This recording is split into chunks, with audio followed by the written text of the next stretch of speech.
اللہ کے لیے درود و سلام محمد و آل محمد کے لیے۔ السلام علیکم عزیزان محترم، آج میں آپ کے سامنے ایک ایسے معجزے کو بیان کرنے جا رہی ہوں کہ جس کا ٹائٹل اگر چشمہ اسرار ہوگا تو یہ کہنا زیادہ مناسب ہوگا۔ عزیزان محترم، حضرت امیر المومنین علی بن ابی طالب علیہ السلام کی ذات گرامی سے منسوب بہت سے معجزات اور ان میں سے ایک معجزے کا ذکر میں آپ کے سامنے کرنے جا رہی ہوں۔ روایت میں ہے کہ ایک مرتبہ جب جنگ صفین پر جا رہے تھے تو امیر المومنین علی بن ابی طالب علیہ السلام کے لشکر کے پاس پانی ختم ہو گیا اور پیاس کی وجہ سے تمام اصحاب بے چین اور بے تاب ہو گئے اور مولائے متقیان سے درخواست کرنے لگے کہ وہ ان کو پانی کے لیے کوئی سبب مہیا کر دیں کہ اسی اثنا میں وہاں پر ایک دیر تھا کہ جہاں پر راہب رہتے تھے۔ کچھ اصحاب وہاں پر گئے اور راہب سے پانی طلب کیا۔ راہب نے یہ کہا کہ یہاں سے تو 200 فرسخ کے فاصلے پر ایک مقام ہے کہ جہاں پر تمہیں پانی مل جائے گا۔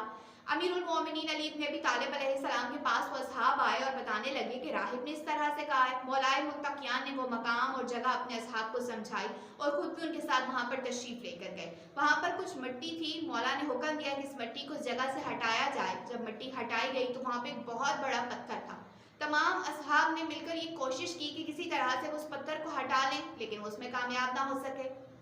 یہاں تک کہ امیر المومنین علی بن ابی طالب علیہ السلام اپنی سواری سے اترے۔ مولا نے اپنی 2 انگشت مبارک کو اس پتھر پر گھاڑا اور اس کے بعد 2 انگلیوں سے ہی اس پتھر کو باہر نکال دیا۔ راہب دور کھڑا یہ سارا منظر دیکھ رہا تھا۔ جیسے ہی اس پتھر کو امیر المومنین نے ہٹایا، فوراً پانی کا ایک چشمہ جاری ہوا۔ تمام لشکر میں موجود افراد نے سیر ہو کر پیا اور ساتھ محفوظ بھی کر لیا۔ اس کے بعد امیر المومنین علی بن ابی طالب علیہ السلام نے حکم دیا کہ دوبارہ پتھر کو اسی مقام پر رکھا جائے اور اوپر مٹی ڈالنے کا بھی حکم دیا، یعنی اس کو اسی کی حالت میں واپس پلٹا دیا۔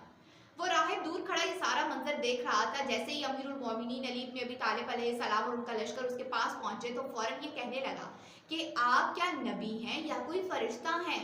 امیر المومنین علی بن ابی طالب علیہ السلام نے فرمایا دونوں نہیں۔ تو وہ یہ پوچھنے لگا کہ پھر کیا آپ وصی یا جانشین ہیں؟ حضرت امیر المومنین علی بن ابی طالب علیہ السلام نے فرمایا میں خاتم الانبیاء کا وصی ہوں۔ راہب نے کہا پھر اپنا ہاتھ آگے بڑھائیے تاکہ میں آپ کے ہاتھ پر دین اسلام کو قبول کر لوں۔ امیر المومنین کے ہاتھ پر اس راہب نے دین اسلام کو قبول کیا۔ مولائے متقیان نے لشکر کے سامنے پوچھا کہ آخر کیا وجہ ہوئی کہ تم نے اپنے آبائی مذہب کو چھوڑ دیا اور یوں تم دین اسلام کی طرف پلٹ آئے؟ تو وہ یہ کہنے لگا کہ میں نے اپنی کتابوں میں پڑھا تھا کہ یہاں پر ایک چشمہ ہے کہ جس کو سوائے وصی پیغمبر یا نبی کے کوئی اور نہیں جانتا۔ اب جب کہ میں نے اپنی آنکھوں سے یہ سارا منظر دیکھا ہے تو آپ کے مظہر اور عجائب اور معجز نما ہونے کی بات پر میں کیسے انکار کر سکتا ہوں؟ یہی وجہ ہے میرے اسلام کو قبول کرنے کی۔ امیر المومنین علی بن ابی طالب علیہ السلام کے ساتھ وہ راہب چلا اور اس نے جنگ صفین میں حصہ لیا اور شہادت اس کا مقدر بنی۔ مولائے متقیان امیر المومنین نے اس کی نماز جنازہ پڑھائی اور بعد میں جب مولا اس کو یاد کیا کرتے تھے اس راہب کو تو یہ کہا کرتے تھے کہ وہ ایک مرد مومن تھا۔